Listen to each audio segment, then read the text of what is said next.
왜냐면은 요즘에 부동산 경기가 흐름이 좀 좋지가 않기 때문에 과거에 내가 뭐 3억 주고 산 아파트가 6억, 7억 이렇게 올라가는 지역도 있겠지만 그렇지 않은 지역도 많을 거 아니에요. 그래서 지역마다 후순위 대출을 해주는 금융사가 다 좀 달라요. 그래서 지금은 좀 주택시장이 안 좋기 때문에 지방에 있는 상대적으로 낮은 아파트들은 후순위 대출 대상이 아예 안 될 수도 있어요. 반갑습니다. 자, 이번에 준비한 영상은 후순위 담보대출입니다. 많이 들어보신 분도 계시고 처음 들어보시는 분도 계실 건데 어쨌든 대출이 필요하신 분들은 후순위 담보대출을 사용하시는 분들 많이 계실 거예요. 후순위 담보대출이 뭐냐면 앞전에 영상에도 얘기했지만 우리가 가계대출이라고 하죠. 주택을 구매했을 때 받는 은행에서 받는 대출. 자, 여기가 선순위예요. 혹은 대출이 아니라 여기에 전세 세입자가 있을 수도 있죠. 자, 이분들이 선순위입니다. 선순위고 그 다음에 남아있는 LTV 한도 내에서 조금 더 받는 거. 두 번째 순위. 그 후순위입니다.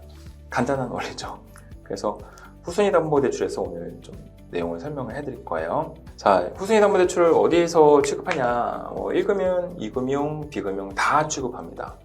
은행에서도 후순위 담보대출을 취급을 해요. 단 LTV가 있냐 없냐를 따져봐야 되기 때문에 은행에서 후순위 담보대출을 받는 경우는 거의 없습니다. 이를테면은 은행에서 LTV가 70%까지라 치면은 보통 가계대출을 70% 다 받죠. 70% 받고 나서 예를 들어서 한 5억짜리 집이다. 근데 5억짜리 집이 10억이 됐어요. 그럼 여기서 은행에서 다시 후순위 대출을 받을 수는 있어요. 두 번째 순위니까. 근데 5억짜리 집이 5억 그대로 가거나 아니면은 좀 더 떨어지거나 이러면은 LTV가 안 나오겠죠. 그러면 당연히 은행에서는 조건이 안 맞기 때문에 은행에서 후순위 대출을 이용할 수가 없는 거죠. 그래서 은행에서도 1금융권에서도 이제 후순위 담보대출을 이용할 수 있으나 한도 부분에서 대부분이 어렵다. 자, 그러면은 어디로 갑니까? 2금융권으로 가게 되겠죠. 자, 2금융권은 제가 지난 영상에도 설명했지만 보험사, 상호금융이라고 하면은 농협, 신협, 새마을금고가 있고 그리고 이제 캐피탈, 저축은행. 자, 여기가 2금융권입니다. 물론 P2P 금융도 2금융으로 들어가요.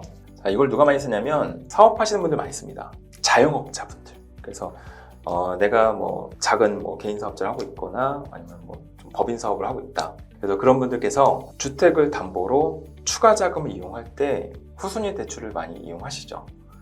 물론 직장인분도 이용합니다. 근데 직장인분들 같은 경우는 아무래도 제약이 좀 많다 보니까 보통은 그 후순위 담보는 사업자금 용도로 많이 사용하게 되어 있어요. 자, 아무래도 이제 후순위라는 거는 선순위보다는 금리가 비싸겠죠. 이 비싼 금리 뭐하러 이용하느냐?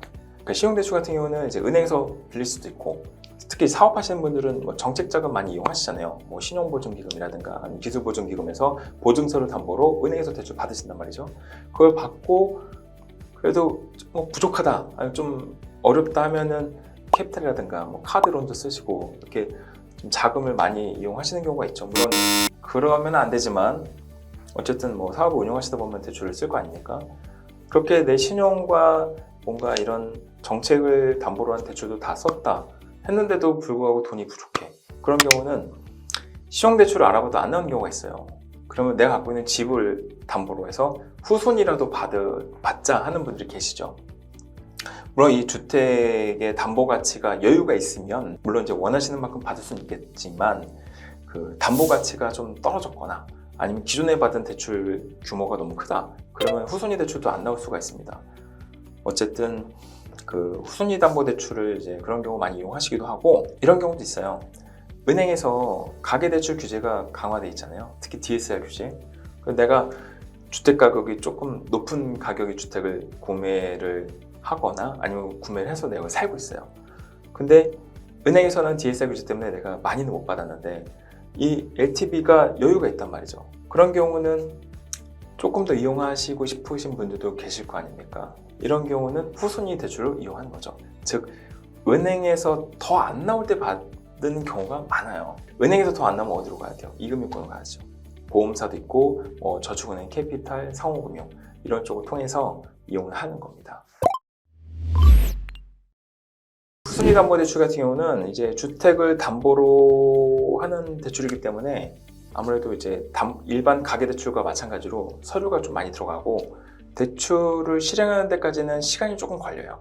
아무래도 서류도 쓰려면은 지점에 내방도 해야 되고, 혹은 이제 영업사원도 만나서 써야 되고, 그리고 이제 그 등기 업무도 봐야 되기 때문에 보통은 후순위담보대출을 진행을 하게 되면 빠르면 일주일, 길게는 한 보름 정도 시간이 걸립니다. 그래서 당장 급한테 써야 된다 하면은 조금 그 대출 받을 수 있는 실행일이 좀 미뤄질 수가 있어요. 그래서 신용대출처럼 하루아침에 나오거나 이런 건 아니기 때문에 어느 정도 좀 기간을 두고 대출 진행을 하셔야 돼요. 그런 거 좀 조심하셔야 되고요. 그리고 이게 담보대출인데 왜 이렇게 금리가 비싸냐라고 생각할 수 있지만 그 저금리의 부분은 대부분 선순위 비율에서 차지를 하고 있는 겁니다. 만약에 이게 대출받아서 문제가 생기면 경매 넘어갈 거 아니에요. 경매 넘어갔을 때 대부분 선순위에서는 원금 회수가 되지만 후순위에서는 원금 회수가 안 되는 경우가 많아요. 그래서 그런 리스크를 금리에 녹여내기 때문에 아무래도 후순위가 금리가 다소 높을 수는 있습니다. 그런 것도 이제 참고를 하셔야 돼요. 그리고 이제 내가 무조건 후순위 대출을 받을 수 있다 이렇게 생각하시면 안 돼요. 왜냐면은 요즘에 부동산 경기가 흐름이 좀 좋지가 않기 때문에 과거에 내가 3억 주고 산 아파트가 6억, 7억 이렇게 올라가는 지역도 있겠지만 그렇지 않은 지역도 많을 거 아니에요. 그래서 지역마다 후순위 대출을 해주는 금융사가 다 좀 달라요. 그래서 지금은 좀 주택시장이 안 좋기 때문에 지방에 있는 상대적으로 낮은 아파트들은 후순위 대출 대상이 아예 안 될 수도 있어요. 그래서 내가 집을 담보로 후순위 대출을 무조건 받을 수 있다라고 생각하지 마시고 항상 이제 지점을 내방하시거나 아니면 이제 대출 상담을 통해서 가능 여부를 먼저 확인해 보시는 게 좋습니다. 자금 이용 계획이 있으시다면, 왜냐면은 나는 다음 달에 필요할 것 같은데 그럼 다음 달에 알아보시면 늦어요. 왜냐면 그때 대출이 안 될 수도 있기 때문에 미리미리 좀 준비하시는 게 좋습니다. 대출은 물론 필요할 때 받으시긴 하지만 필요할 것 같다라고 하면은 미리 받아 놓으시는 것도 저는 방법이라고 생각해요. 왜냐면은 필요할 때 대출 안 나오는 경우가 많거든요.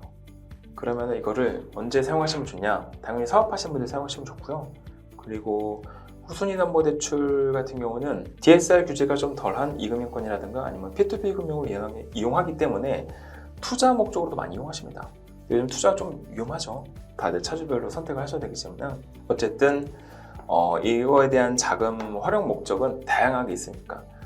아니, 예를 들면 이럴 수도 있죠. 내가 기존에 사업을 하면서 급하게 막 카드 론을 써서 돌려받기 하고 있어. 근데 이 론은 어쨌든 신용대출이기 때문에 금리가 비싸죠. 내 후순위를 담보로 해서 그래도 좀 중금리 정도로 좀 대출을 받아서 기존에 있는 부채를 다 상환할 수 있죠. 그럼 내 신용도 좋아지고 그러면 다시 이제 금융생활 하시기에 좀 용이할 수도 있죠. 그리고 후순위 대출 같은 경우는 보통은 만기시 상품이에요. 그래서 3년 내지는 5년 거치해놓고 이자만 납부하기 때문에 금리가 높더라도 나가는 불입금이 상대적으로 적을 수 있습니다. 그러니까 그런 이점을 활용해서 좀 경기가 어렵기 때문에 좀 버틸 자금 필요하다. 그러면 이제 그렇게 해서 이용하시는 경우도 있죠.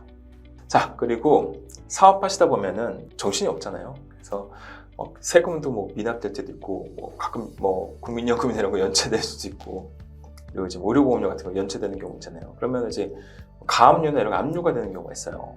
근데 이런 세금 미납됐을 때 사업하신 분들은 이거를 분납해서 내는 경우가 많은데 어쨌든 그래도 연체는 연체이기 때문에 등기부등본상에 그 연체가 잡히는 경우가 있어요. 이런 거 같은 경우는 후순위담보대출을 이용할 수 있는 여력이 있다면 이거를 상환하는 목적으로 후순위담보대출을 활용하시는 것도 방법이라고 저는 생각하거든요. 근데 이게 무조건 다 되는 건 아니에요. 이거를 좀 풀어내서 대출을 이용하셔야 되는데 그건 이제 다음 영상에 한번 만들어 보겠습니다. 어쨌든 내가 좀 그래도 어느 정도의 아파트를 담보로 해서 한도를 좀 만들어낼 수 있는 여력이 있다. 그리고 지금 현재 자금이 좀 필요할 것 같다. 그러면은 후순위담보대출을 이용하셔서 조금 정리를 하면서 미리미리 자금을 확보해 놓은 것도 좋겠죠. 다만 금리는 싸지는 않으니까 정말 필요하신 분들께서 이용하시면 좋을 것 같습니다.